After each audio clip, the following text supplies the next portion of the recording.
Hormuz में Iran की बिछाई समुद्री सुरंग ने आज एक जहाज के परखच्चे उड़ा दिए। यूक्रेन ने कैस्पियन सागर में 2 जहाजों को ड्रोन अटैक में तबाह कर दिया।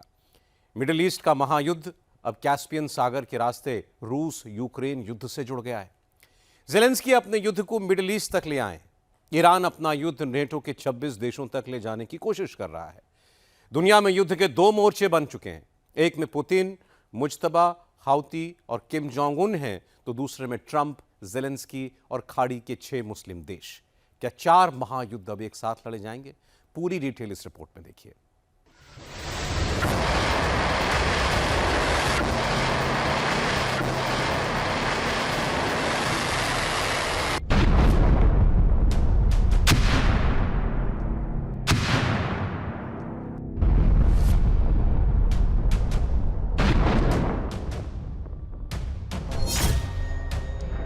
कैस्पियन सागर में पहला धमाका।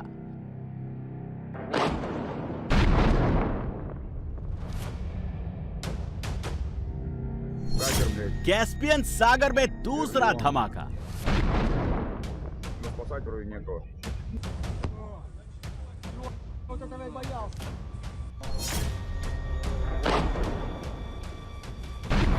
इन 2 धमाकों ने दुनिया को 2 बड़े युद्धों को एक साथ कनेक्ट कर दिया है। यूरोप और मिडिल ईस्ट का युद्ध कैसे जुड़ गया, इसका एक एक डिटेल बताएंगे। पहले इन 2 धमाकों का कनेक्शन समझ लीजिए, जिसकी वजह से वर्ल्ड वॉर छिड़ने का खतरा है। ये कैस्पियन सागर है। 2 कार्गो जहाज समंदर के नीले पानी में रूस से ईरान की तरफ बढ़ रहे थे। एक का नाम पोर्ट आलिया 2, दूसरे का नाम बेगी है।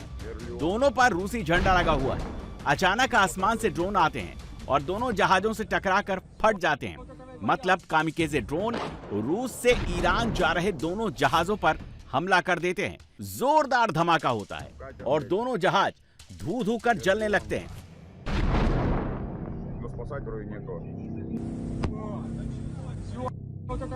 ईरान का आरोप है कि कैस्पियन सागर में दोनों जहाजों पर हमला यूक्रेन ने किया। यह भी दावा किया गया कि दोनों जहाज रूस से हथियार और बम गोला बारूद लेकर ईरान जा रहे थे। कैस्पियन सागर से यूक्रेन का कोई बॉर्डर टच नहीं करता।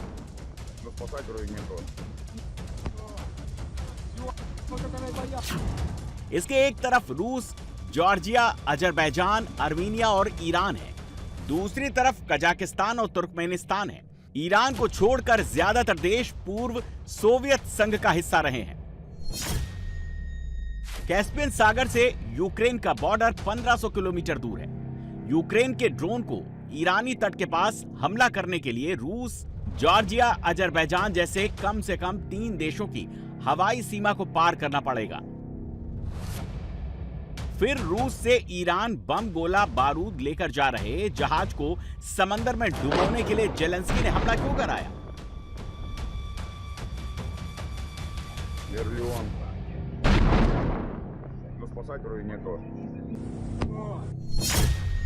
क्या यह हमला अमेरिका की मदद करने के लिए किया गया? क्या यह हमला यूक्रेन ने नाटो देशों के इशारे पर किया?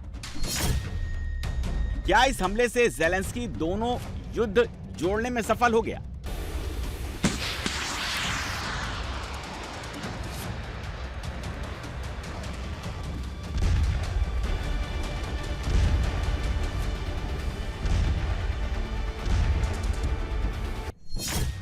इस हमले के बाद ईरान की पहली प्रतिक्रिया यही आई है कि यूक्रेन पर बैलिस्टिक मिसाइलों से हमला करेगा।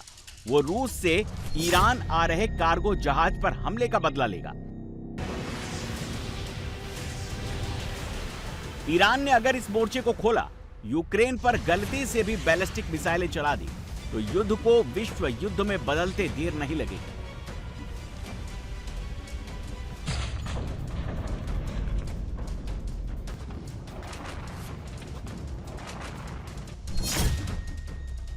दुनिया में युद्ध के 2 एक्सिस बन रहे हैं।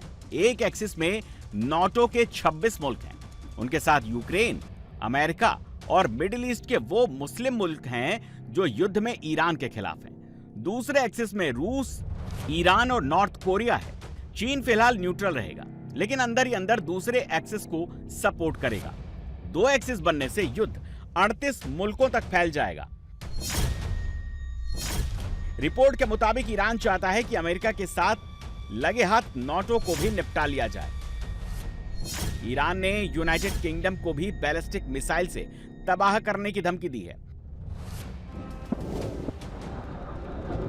वजह यह है कि हाल ही में ब्रिटेन के नए प्रधानमंत्री अमेरिका को अपने एयरबेस इस्तेमाल करने की मंजूरी दे रहे हैं।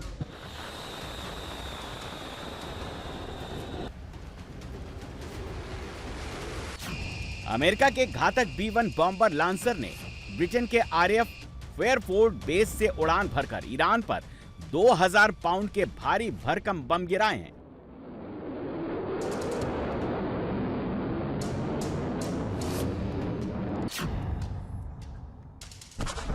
ईरान की धमकी के बाद अचानक ब्रिटेन में धमाके शुरू हो गए।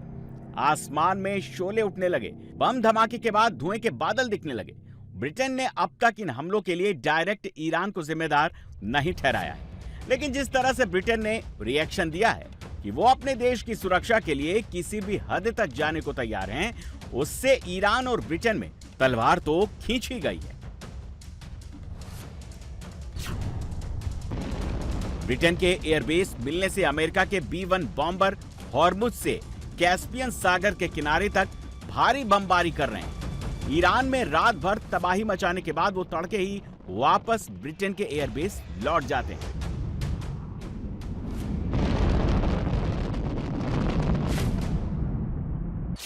So we've hit Iran very hard. Their Navy is gone. Their Air Force is gone. 250 jets, no longer. 159 boats, good boats. In fact, I said, why the hell didn't we keep them? We could have used them. But 159, but all at the bottom of the sea. They have no radar. They have very few drones left, despite what you see. And every once in a while, they're going to set some things up, but they don't have much left. And by the way, they are talking to us right now. They'd love to make a deal. I don't think they're ready to. I don't think it's time yet, but I'm willing to listen. But they cannot have a nuclear weapon.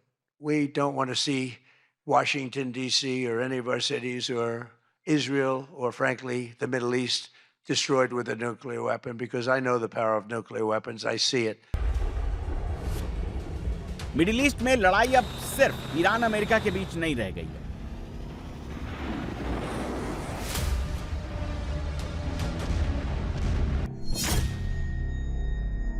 Bahrain, Kuwait, Yemen, Saudi अरब और संयुक्त अरब अमीरात इसमें direct शामिल है।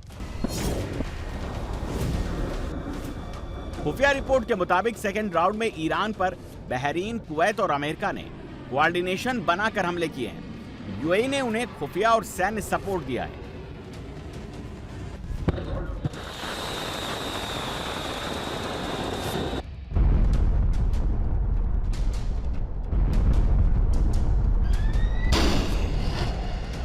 Iran ने इसी वजह से इस बार इजराइल को छोड़ दिया है। खाड़ी के सुन्नी मुस्लिम देशों में ज्यादा तबाही मचाई है।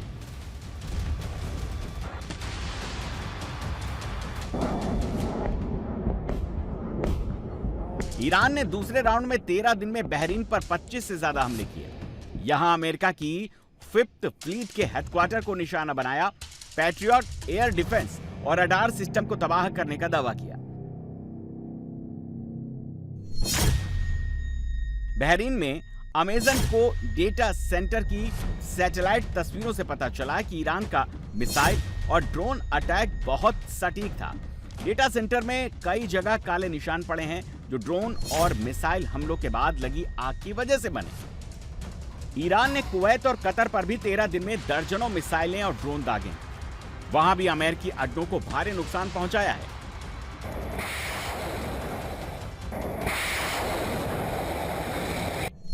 नई सैटेलाइट इमेज से पता चला कि ईरान ने सबसे ज्यादा तबाही जॉर्डन में अमेरिकी बेसों पर की है।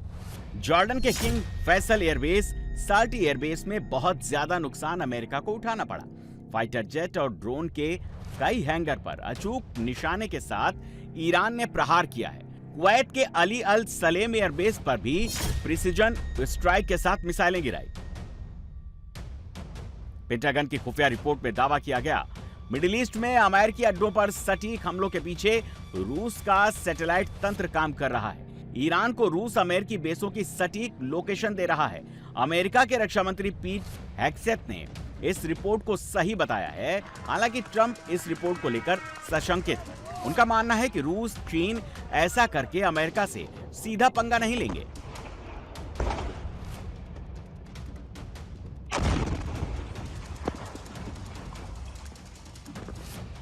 You said today that Russia and China are not helping. Earlier this week, the War Secretary Hegseth said that they are enabling. So, what is the difference? Well, I don't know that they're enabling. I mean, I will tell you that President Xi said he will not partake, and President Putin said the same thing. I think, I trust them. They've had a long-term relationship. There could be some things they do, but thus far, at least, it has not been major. I don't think they'd want to have me disappointed.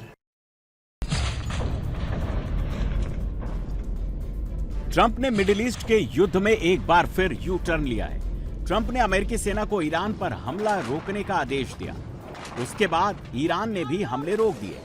Iran America के बीच यह अघोषित cease fire 10 दिन का हो सकता है।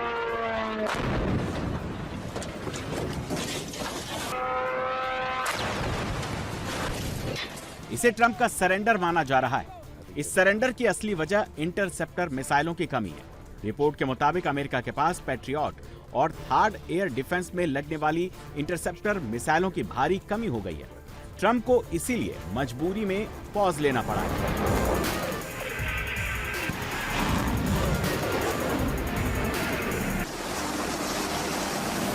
Pause के बावजूद अमेरिका हॉर्मुज में ईरान के जहाजों को रोकने में पूरी ताकत लगा रहा है। अमेरिकी नेवी के जवान जहाजों पर रस्से डालकर उन पर उतर रहे हैं और जांच पड़ताल कर रहे हैं। सेंटकॉम का दावा है कि 25 जुलाई तक हॉर्मुज में ईरान की तरफ जा रहे 12 कॉमर्शियल जहाजों का रास्ता बदल दिया गया। अमेरिकी नेवी का आदेश नहीं मानने पर 2 जहाजों के खिलाफ एक्शन भी लिया गया। ईरान अमेरिका के बीच अघोषित सीजफायर के बाद हॉर्मुज में जहाजों का आना जाना शुरू हो गया है, लेकिन ईरान की बिछाई माइंस बड़ा खतरा बनी हुई है। एक जहाज के माइंस से टकराने की वजह से हॉर्मुज में बड़ा धमाका हुआ। हॉर्मुज पर ईरान अब नया कानून बनाने जा रहा है। इसे संसद से पास कराने की तैयारी चल रही है। इसमें उन जहाजों से फीस वसूलने का प्रावधान किया गया है जो हॉर्मुज स्ट्रेट से गुजरेंगे। 13 दिन की तबाही थमने के बाद ईरान ने संकेत दिए कि डील पर बातचीत दोबारा शुरू हो गई है। विदेश मंत्री अब्बास अराक्ची ने कहा, ट्रंप की दादागिरी से हर बार बातचीत बेपटरी हुई है।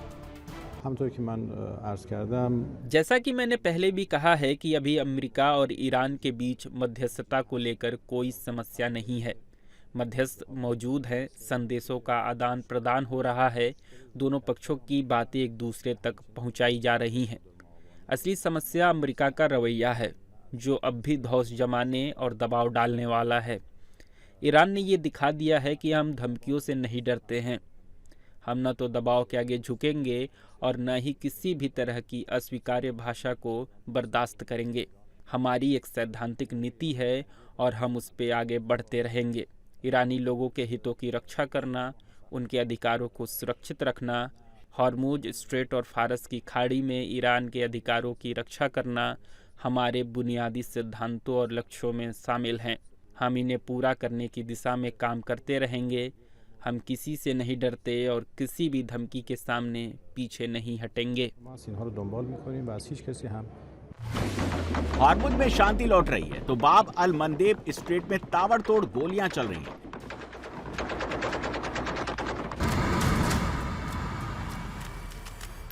सऊदी अरब और यमन के हूती के बीच भयंकर लड़ाई शुरू हो गई है। ईरान हूती के जरिए सऊदी अरब पर हमले करा रहा है, तो अब सऊदी अरब ने कांटे से कांटा निकालने का फैसला किया है। सऊदी अरब ने अब अल जुआद ग्रुप के फाइटर्स को हूती के खिलाफ उतार दिया है।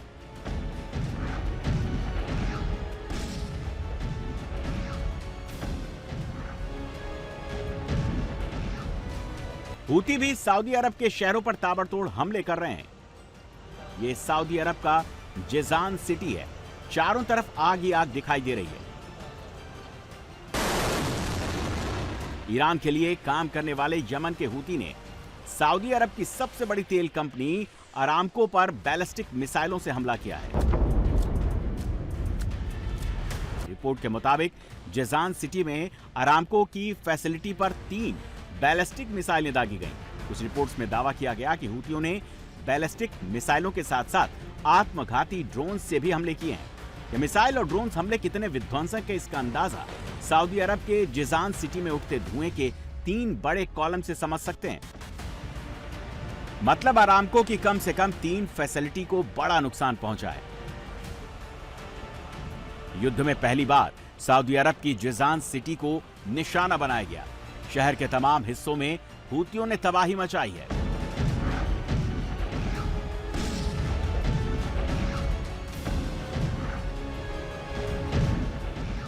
सऊदी अरब की जेजान सिटी और जेजान पोर्ट यमन के सबसे करीब है।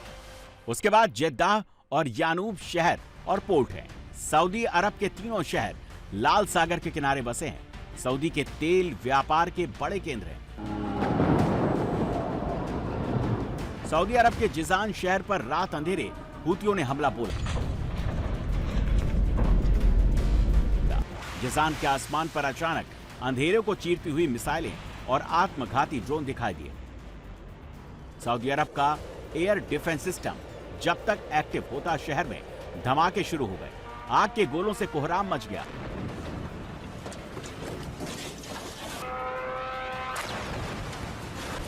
कुछ धमाके इतने बड़े थे कि जिजान शहर की धरती कांप उठी। आसमान आग की लपटों में घिर गया।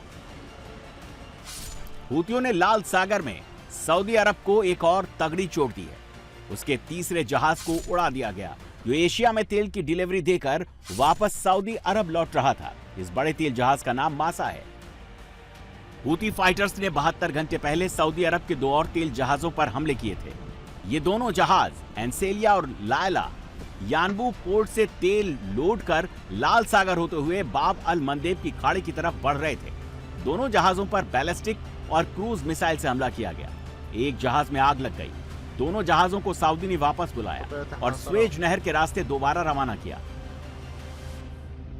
अब सवाल उठता है, सऊदी अरब और यमन के हूती अचानक कैसे युद्ध के मैदान में एक दूसरे के सामने खड़े हो गए? क्या इसके पीछे ईरान का हाथ है? सऊदी अरब और ईरान के बीच लड़ाई तेल को लेकर है। अमेरिका ईरान के तेल जहाजों को हॉर्मुज से आगे अरब सागर में जाने नहीं दे रहा। इसी का बदला लेने के लिए ईरान ने हूती को आगे कर बाब अल मंदेब की खाड़ी पर ब्लॉकेट लगा दिया है। क्या ईरान बाब अल मंदेब को बंद करके सऊदी का तेल रोक लेगा? क्या सऊदी के पास तेल बेचने का प्लान बी है? सऊदी अरब ऐसा खाड़ी देश है जिसके पास तेल भेजने के 2 और रास्ते हैं। पहला रास्ता लाल सागर से बाब अल मंदेब की खाड़ी होते हुए अरब सागर के रास्ते एशिया के देशों तक तेल पहुंचाने का। दूसरा रास्ता लाल सागर से स्वेज नहर होते हुए भूमध्य सागर के रास्ते तेल यूरोप और एशिया के देशों तक पहुंचाने का। मगर इस रास्ते में एशिया तक तेल पहुंचाने में सऊदी अरब के जहाजों को 10 से 14 दिन ज्यादा लगते हैं। जहाजों के आने जाने, रखरखाव और बीमा का खर्चा काफी बढ़ जाता है। इस रास्ते से सऊदी अरब के जहाजों को अफ्रीका के देशों का चक्कर लगाकर केप ऑफ गुड होते हुए जाना पड़ता है। तेल के खेल में रूस की जंग यूक्रेन से बढ़ती जा रही है। यूक्रेन ने अब साइबेरिया में रूस की तेल रिफाइनरी पर बड़ा हमला किया है। रूस की ट्यूमेन रिफाइनरी यूक्रेन के बॉर्डर से 2000 किलोमीटर दूर है। जेलेंस्की के लॉन्ग रेंज ड्रोन एक बार फिर रूसी एयर डिफेंस पर भारी पड़ रहे हैं। ड्रोन अटैक के बाद रूसी रिफाइनरी पर विस्फोट होने से रिफाइनरी के बड़े हिस्से में आग लग गई है। पुतिन ने जेलेंस्की को करारा जवाब दिया है। यूक्रेन के 15 शहरों में एक साथ बैलिस्टिक, क्रूज मिसाइलों और ड्रोन से हमले किए हैं। रूस ने एक हफ्ते में 95 मिसाइलें यूक्रेन पर दागी हैं। 1630 गाइडेड बम से हमले किए हैं। इसके अलावा 1700 कामिकाजे ड्रोन भी चलाए हैं। पुतिन के टारगेट में अब कीव है, जहां रूसी मिसाइल हमले में एक 18 मंजिल इमारत में आग लग गई। आसपास के रिहायशी घरों को भी भारी नुकसान हुआ है। कीव में जिस तरह से रूसी हमले बढ़ रहे हैं उससे वहां का एक बड़ा इलाका गाजा जैसा दिखने लगा है। ओलेना कीव में उसी जगह पर रहती हैं जहां रात में रूसी मिसाइलें गिरी। उनका दावा है कि यूक्रेन ने सायरन सिस्टम फेल हो गए। रूसी हमलों के समय आसपास कोई सायरन नहीं सुनाई देता। मैंने जोरदार धमाके की आवाज़ सुनी। उसमें मेटालिक साउंड थी। मेरा घर 3 मंजिला है और मुझे एहसास हुआ कि मेरी खिड़कियां टूट रही थीं। इस बात ने मुझे सच में हैरान कर दिया। मुझे हैरानी हुई कि कोई अलार्म नहीं बजा। आमतौर पर हम अलार्म सुनते हैं और धमाका होने के बावजूद टीवी पर भी कोई अलार्म नहीं बजा। रूस यूक्रेन की सबसे बड़ी पोर्ट सिटी ओडेशा में लगातार हमले कर रहा है। इसके अलावा खार्किव और ज़ेपोरिज़िया में भारी तबाही मचा रहा है। पूर्वी यूक्रेन, जहां रूस यूक्रेन के बीच फ्रंट लाइन पर लड़ाई चल रही है, वहां रूसी तोपखाने आग उगल रहे हैं। यहां उच्च विस्फोटक वाले गाइडेड बमों से रूस हमले कर रहा है। यूक्रेन को फ्रंट लाइन पर भारी नुकसान उठाना पड़ रहा है। जेलेंस्की ने 1 महीने में रूस की 20 से ज्यादा रिफाइनरी उड़ाकर पुतिन को बड़ा झटका दिया है। मगर जेलेंस्की यूक्रेन की राजधानी कीव में तबाही नहीं रोक पा रहे हैं। उनके पास पैट्रियट एयर डिफेंस की इंटरसेप्टर मिसाइलों की भारी कमी है। अमेरिका से सप्लाई नहीं मिल पा रही है। अब जेलेंस्की अपने युद्ध को मिडिल ईस्ट तक ले जाने की फिराक में है। जेलेंस्की का दावा है कि पुतिन ही ईरान को मिडिल ईस्ट में सैटेलाइट सर्वेलांस दे रहे हैं, जिसकी वजह से ईरान पिन पॉइंट अटैक कर अमेरिकी अड्डों को तबाह कर रहा है। मैं हमारी इंटेलिजेंस एजेंसियों को निर्देश दूंगा कि वे हमारे सहयोगियों के साथ वह जानकारी साझा करें जो हमारे पास ईरान की सरकार को रूस से मिल रही नई मदद के बारे में है। जुलाई की शुरुआत से ही हम खाड़ी क्षेत्र और वहां मौजूद अमेरिकी सैन्य ठिकानों पर रूस की सक्रिय सैटेलाइट निगरानी पर नज़र रख रहे हैं। ये तस्वीरें बाद में ईरान तक पहुंच जाती हैं। इसके अलावा रूस द्वारा इन ठिकानों की निगरानी और ईरानी सेनाओं के हमलों के बीच एक स्पष्ट संबंध है। यह संबंध हमलों से पहले के दिनों में भी दिखता है और ईरानी हमलों के बाद भी, ताकि हुए नुकसान का आकलन किया जा सके। सिर्फ 19 और 20 जुलाई को ही 4 एयरबेस रूसी सैटेलाइट की नज़र में आए, 2 बहरीन में और एक जॉर्डन और कुवैत में। इसकी वजह साफ है।